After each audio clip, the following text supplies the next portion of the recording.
Good morning, everybody. Joe here, budgetboss.ca. It is Tuesday, it's the 14th of April, and it is day 17 of my COVID campaign for financial awareness. I'm currently live on IG as well as recording this video to show on IGTV later. It will be on Facebook later and also on YouTube for the rest of history. So make sure if you don't catch me now, you can check it out later on. So today I'm going to be talking about term versus permanent insurance. Yes, everyone's wondering about term versus perm. People ask me about it all the time.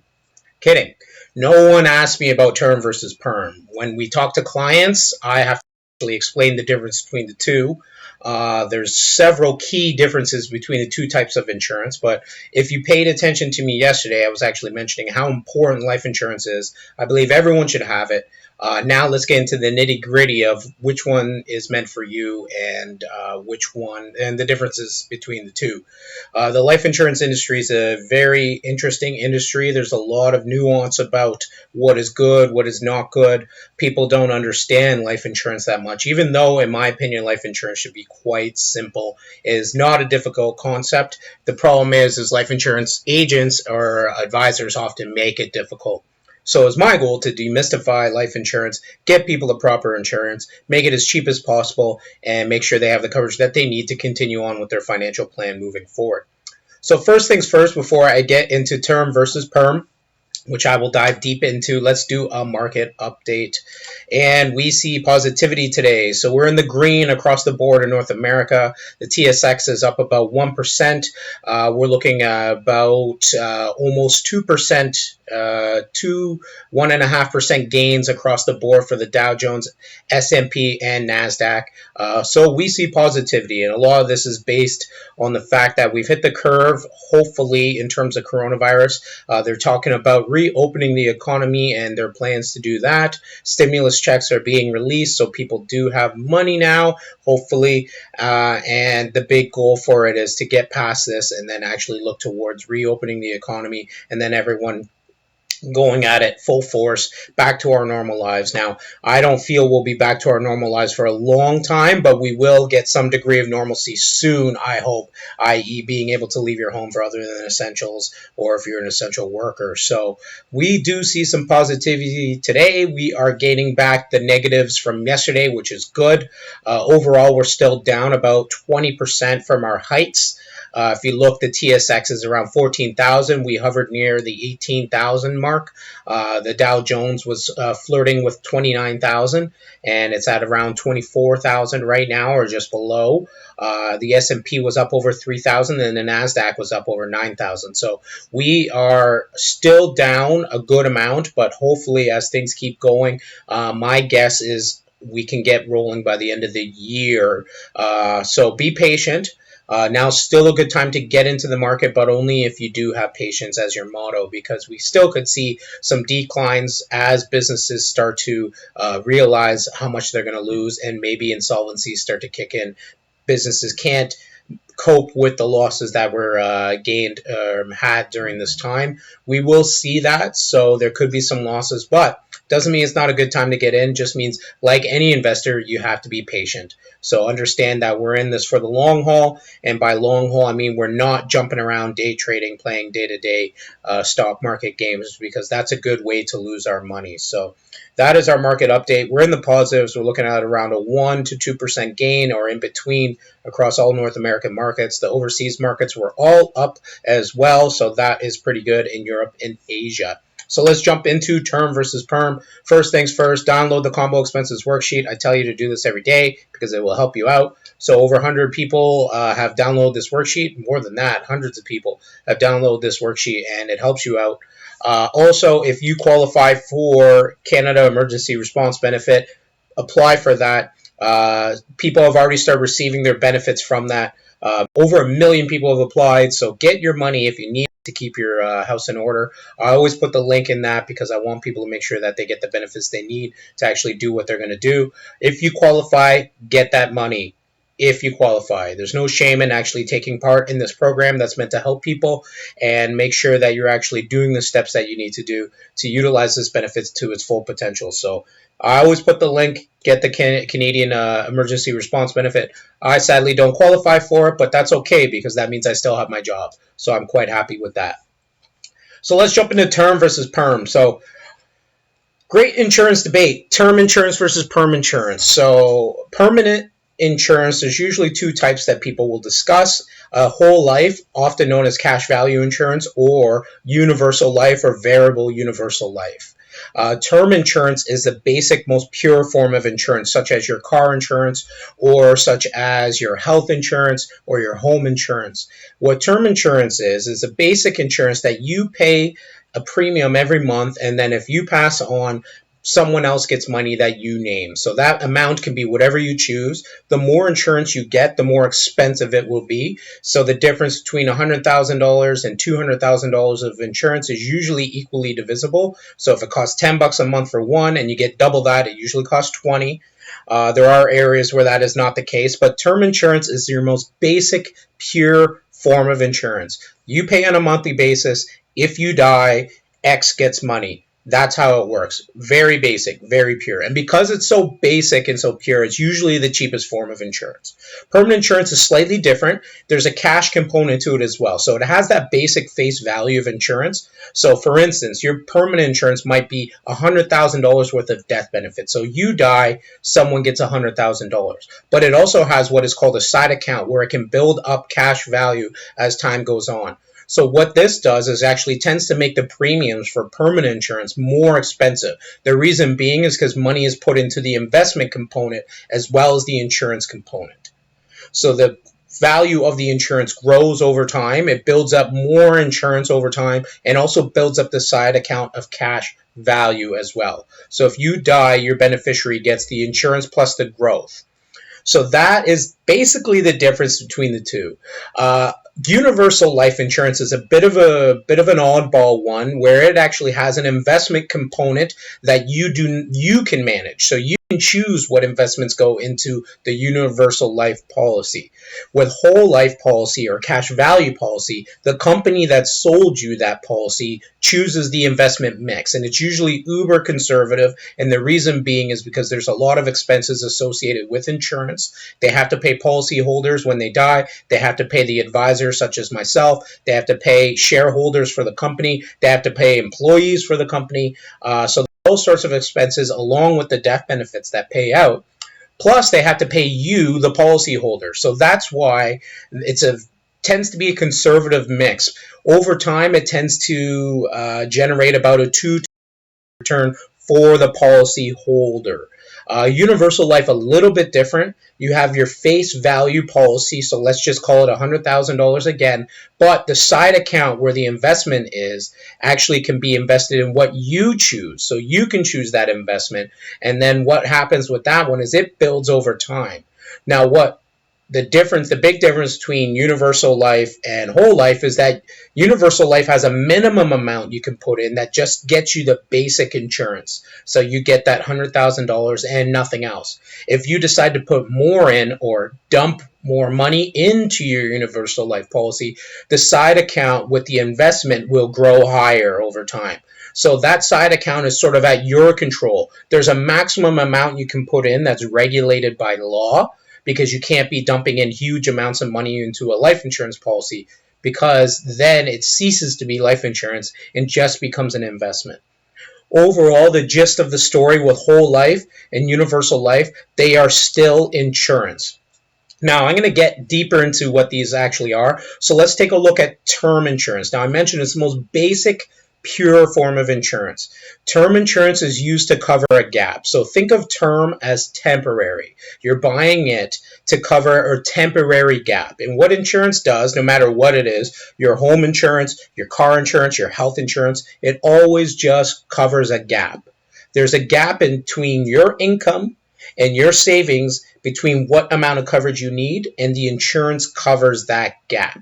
Term insurance tends to be a higher amount of face value if you die. Reason being is because it's covering bigger gaps, such as a debt like a mortgage, joint debts such as lines of credit, credit cards, something like that. A big one is replacement of income. So husband, wife, or uh, partners, one of them passes away and the other income is needed to provide for the family. We want to make sure that income is covered as well as paying off debts. So oftentimes this will be a multiple of the income that dead spouse produces on an annual basis, because let's just face it, most households require two incomes to get by these days.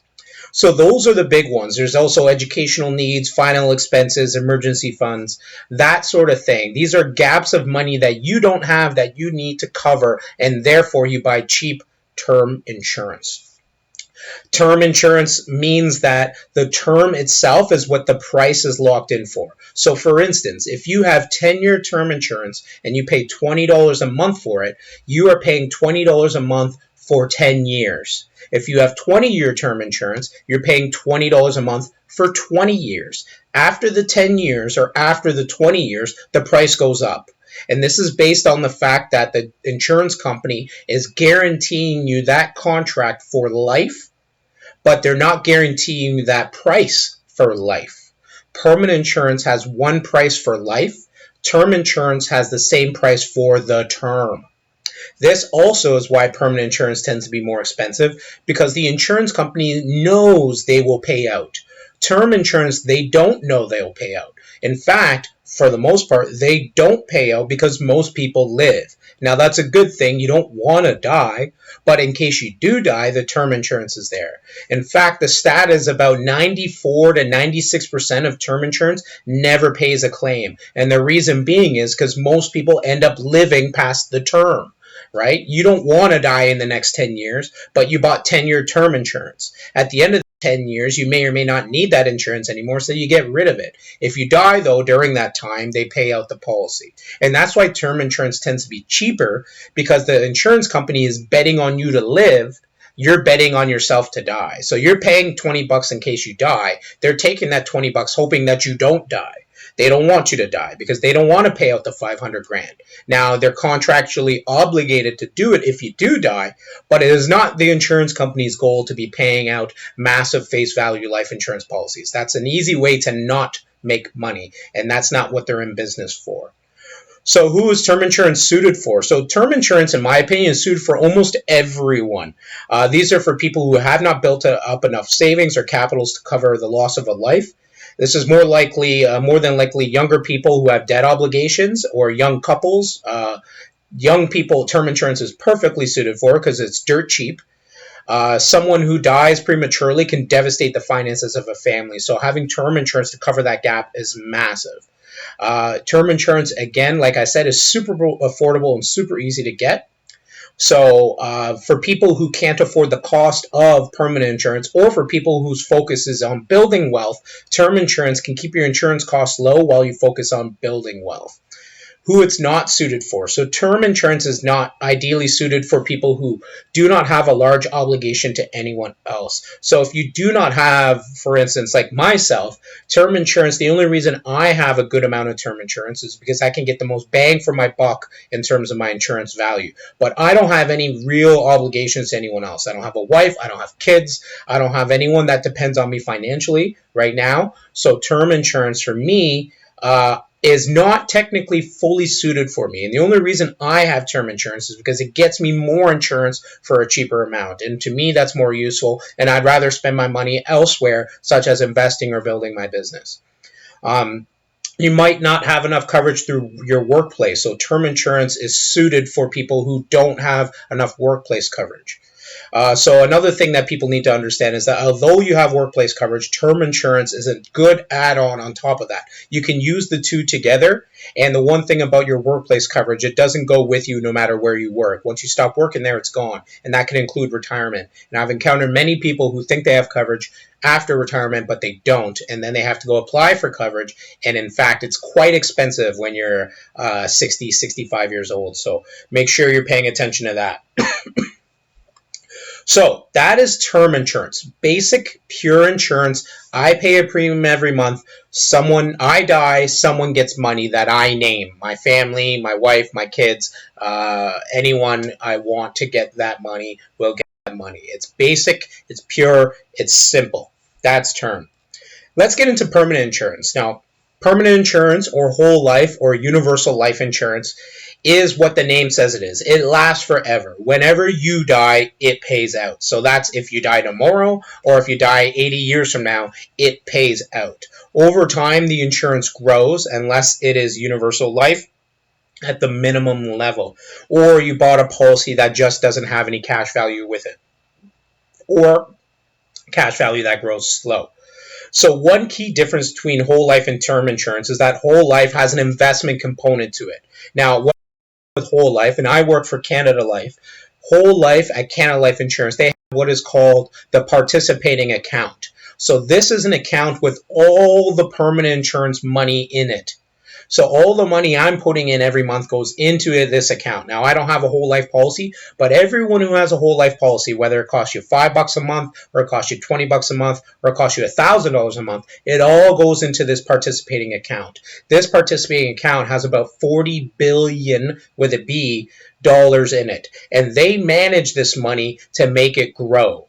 So money goes into this account, and then money comes out in the form of dividends for policyholders, death benefit for people who die, their beneficiaries. It also goes out to as expenses for to run the policy as well, and commissions for the advisor who actually sells the policy. So this in itself is the participating account, and that is whole life insurance. Canada Life, Sun Life, Manulife, whoever has a participating account, they choose the investment mix within this policy.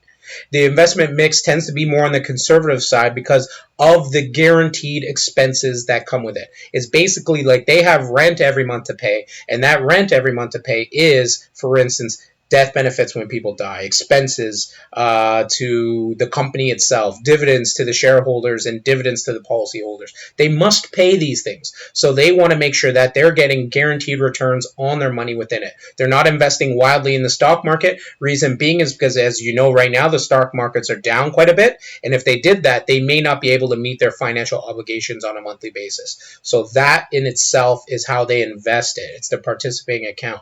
Universal life is a little bit different, as I mentioned. It lasts forever as well, but you have a minimum amount that covers the minimum amount of insurance, and then you could put more money into the side account, which is the investment account attached to it, and you can choose the investment mix within that account. It can be invested in mutual funds, it can be invested in GICs, bonds, whatever you choose. There's obviously a limited mix of things that every company may offer, but the universal life insurance has a maximum amount, and that a maximum amount fills up the side account, and you choose the investment mix based on what you want to invest in. So that is permanent insurance. So because of the investment component to it, or the side account component to it, it tends to be more expensive than term insurance. In fact, it's almost always more expensive. Also, because it lasts forever, it is more expensive. Term insurance, like I mentioned, they do not know if they'll pay out. And in fact, most of the time it doesn't pay out because you live, which is a good thing. Permanent insurance, they know they're going to pay out because no matter when you die, it will pay out. Whether it's now or it's 80 years from now or 100 years from now, it's going to pay out sometime. So permanent insurance always pays out, and that's why it is more expensive. One of the reasons anyway. Who is suited for? So whole life insurance is best suited for very limited individuals, in my opinion. These people are wishing to just cover their basic final expenses. So this will tend to be a very small policy, somewhere between $15,000 and $25,000. I find that this is the goal for that policy.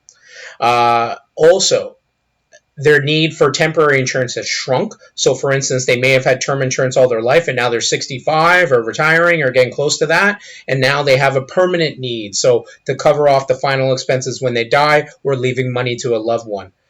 So that, in my opinion, is two types of people that could have it. Another reason why someone may have permanent insurance is because they're looking to equalize their estate, or actually for estate purposes. So like any form of insurance or life insurance, it pays out tax-free. Permanent insurance pays out tax-free. So one good way to leave money to a loved one is to put it in life insurance, because for pennies on the dollar, you can leave money to a loved one, as opposed to it being taxed if you leave it in, say, your RRSP, or if you have it in a non-registered investment account. Any money in those two avenues are actually going to be taxed at the estate level, whereas permanent insurance is not taxed. So if I have this $100,000 that I want to leave to my brother when I die, I'm better off putting it in a life insurance policy than having it in an investment account, because in that situation, my brother will get the full $100 or $100,000 plus growth, and it won't be taxed upon my death. And that's the huge part. So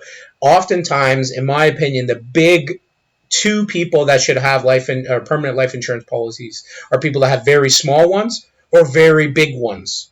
So you have one that just covers your funeral or your final expenses and maybe a little bit of extra to cover any emergency expenses upon death, or you have a massive one that is trying to leave money to loved ones. And those, in my opinion, are the two people that should really focus on permanent insurance.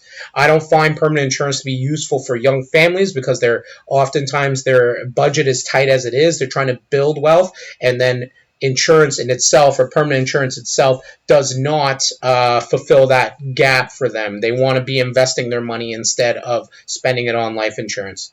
So who it's not suited for, so insurance may not be in the budget for most people. In fact, most people can't afford it, given how tight budgets are these days and how expensive it is to live. That's why I don't sell a whole ton of permanent insurance. For many, cheap term insurance is sufficient for the need, and permanent insurance takes a backseat until later in life, and they've built up the wealth that they need or want. So ideally, most people will have a combination of the two or just term insurance. So what I want to get into right now is how to retire relevantly, step 4, and this is all about insurance. And this is my blurb about the most relevant, important forms of insurance for everyone. Now, I go over disability insurance, critical illness insurance, auto and home. I go over renter's insurance, and I also go over health insurance. But this is the portion about term life insurance. So I mentioned term life insurance is as basic as it gets. I recommend term life insurance because you get the absolute most bang for your buck, and that's why I have term life insurance. You can get a decent amount of coverage for a cheap price, so why wouldn't you do that? In my opinion. As a rule, aim to cover yourself about 12 to 15 times your annual salary. So $50K would equal about 600 to 70 or 750,000 worth of term life coverage. This will provide enough funds for your loved ones should you pass away prematurely, and it will also help mitigate the loss of your regular income. So that's a huge thing. So overall, term life insurance is, in my opinion, the best way to cover against catastrophic financial consequences of the loss of life.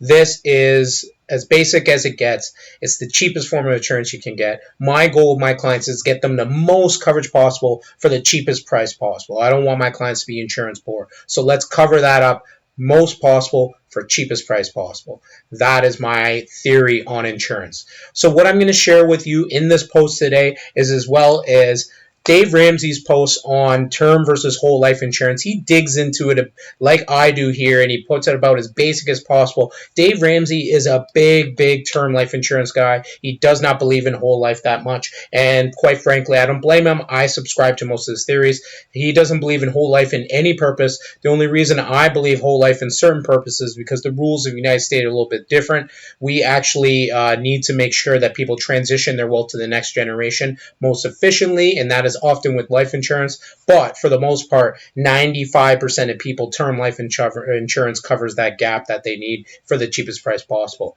So I'm going to include his post here. He also agrees that 12 to 15 times or so is about the best amount of insurance you should get. He shows the differences, so check this post out here. I'm also going to show 5 term life insurance mistakes to avoid, and this is another Dave Ramsey post. So not buying enough coverage to replace your income, waiting too long to get it. So the older you get to get coverage, the more expensive it gets. Buying too short of a term. So if you can lock in a 20-year term, why wouldn't you? The 10-year term is a cheaper way to do it, but then you must have the idea in your mind that you're going to try and lock in that 20-year term over time.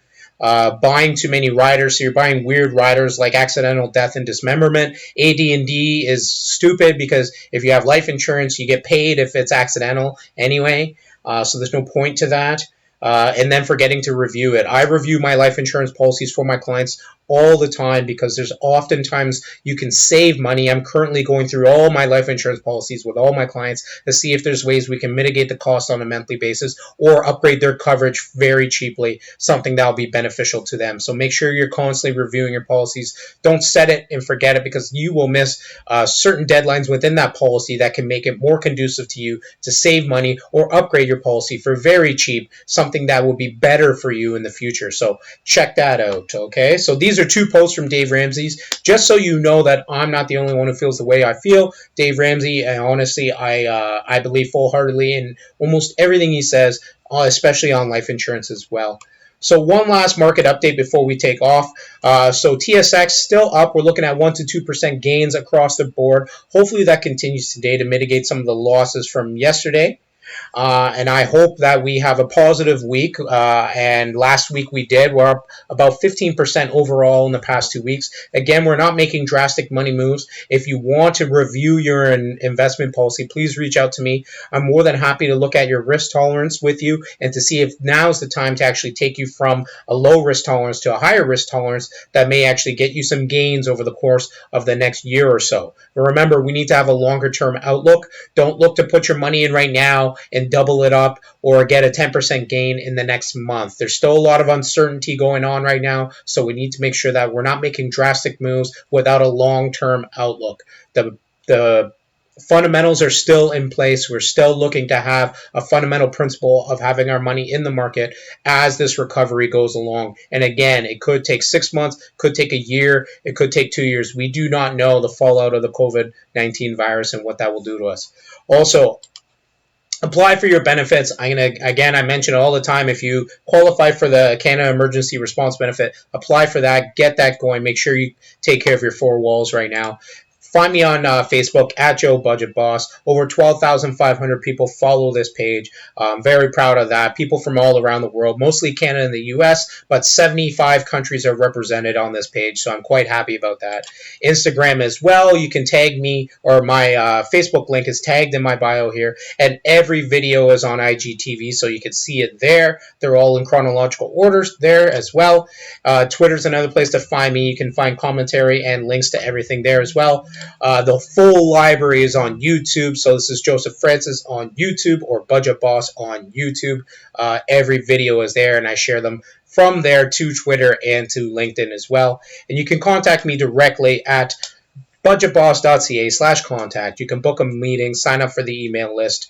You can scroll down and actually book a time to talk to me and make sure we actually connect and we can discuss your insurance policies or your investment policies. I'm more than happy to go over that at this period right now. So I want to thank you all for joining in today. That is term versus permanent insurance. I'm going to go over the life insurance application process tomorrow and go over a test application to show you exactly what types of questions are asked to see what you qualify for. Remember, almost everyone can qualify for life insurance. I have 2 chronic conditions and I still qualify for life insurance. I pay a little bit more for it, but I'm very happy that I'm still able to get it. Even if you have cancer, you can still get life insurance. Even if you have AIDS or HIV, you can still get life insurance. So one thing I want people to understand is that life insurance is for everyone. Everyone should get it. It just depends on what's right for you. And what I try to do with my clients is make sure that they're getting the most insurance for the cheapest price possible. That's my motto on insurance. I hope people agree with that. And for the most part, my clients tend to agree with me on that. So have yourself a great day, guys.